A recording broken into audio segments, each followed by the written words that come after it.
এইখন বিচিত্ৰময় পৃথিৱী। হয় বন্ধুসকল, এইখন পৃথিৱীতে এনেকুৱা কিছুমান প্ৰাণী আছে, মানুহকে আদি কৰি এনেকুৱা কিছুমান জীৱ আছে, যিসমূহ প্ৰাণী বা যিসমূহ জীৱৰ কাৰুকাৰ্য দেখিলে বা শুনিলে আপোনাৰ আচৰিত লাগিব। নমস্কাৰ বন্ধুসকল, মই গণেশ, আপোনালোক সকলোকে স্বাগতম জনাইছোঁ। বন্ধুসকল, আজিৰ ভিডিঅ'টোত আমি তেনে কিছুমান তথ্যৰ কথা আমি আলোচনা কৰিম। বন্ধুসকল, ভিডিঅ'টো যদি ভাল লাগে এটা লাইক কৰিব, আৰু এতিয়ালৈকে যদি আপুনি মোৰ চেনেলটো ছাবস্ক্ৰাইব কৰা নাই, তেতিয়াহ'লে ছাবস্ক্ৰাইব কৰিলে বেল আইকনটো অল প্ৰেছ কৰিব। আহক ভিডিঅ'টো আৰম্ভ কৰোঁ। বন্ধুসকল, নিউ গায়নৰ মহিলাসকলে বিবাহপাশত আবদ্ধ হোৱাৰ আগলৈকে, বিয়া হোৱাৰ আগলৈকে সকলো মহিলা একেলগে সমবেত হৈ গছৰ ওপৰত ঘৰ সাজি বাস কৰে। কেনাৰী দ্বীপপুঞ্জৰ অধিবাসীসকলে বন্ধুসকল কথা বতৰাৰ ঠাইত অকল সুহুৰি বজাই কথা বতৰাৰ কামসমূহ চলায়।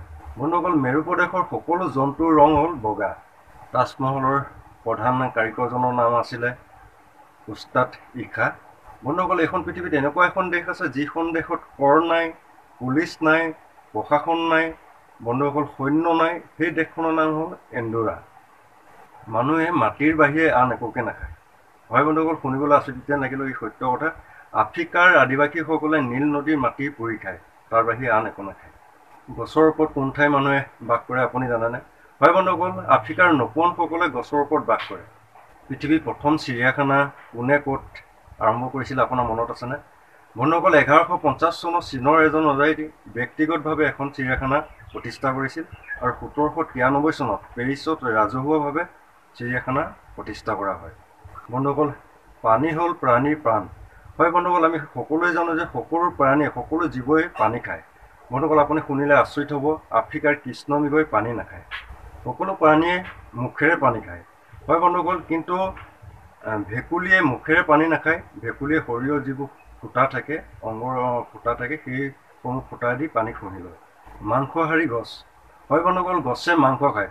শুনিবলৈ বহুত আচৰিত যেন লাগে, কিন্তু বন্ধুসকল, আফ্ৰিকা আৰু দক্ষিণ আফ্ৰিকাৰ কিছুমান অঞ্চলত এনে এবিধ গছ আছে, যিবিধ গছে পশু পক্ষী ধৰি খায়।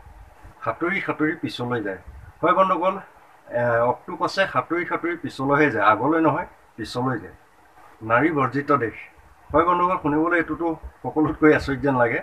বন্ধুসকল, গ্ৰীচৰ এটি সৰু দ্বীপ, বন্ধুসকল, যাৰ নাম কেৰিছ এথোছ। এই দ্বীপটোত বাস কৰা সকলোবোৰ পুৰুষেই সন্যাসী। দিনৰ পোহৰৰ লগে লগে কি ফুলৰ ৰং সলনি হয় আপুনি জানেনে? হয় বন্ধুসকল, থলপদ্মৰ ফুল, যিপাহ ফুল, সেইপাহ ফুল দিনৰ পোহৰৰ লগে লগে ৰং সলনি হয়।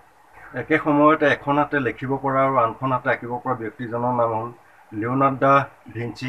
ইটালী বিখ্যাত গণিতজ্ঞ, লেখক, আৱিষ্কাৰক আৰু শিল্পী আছিলে।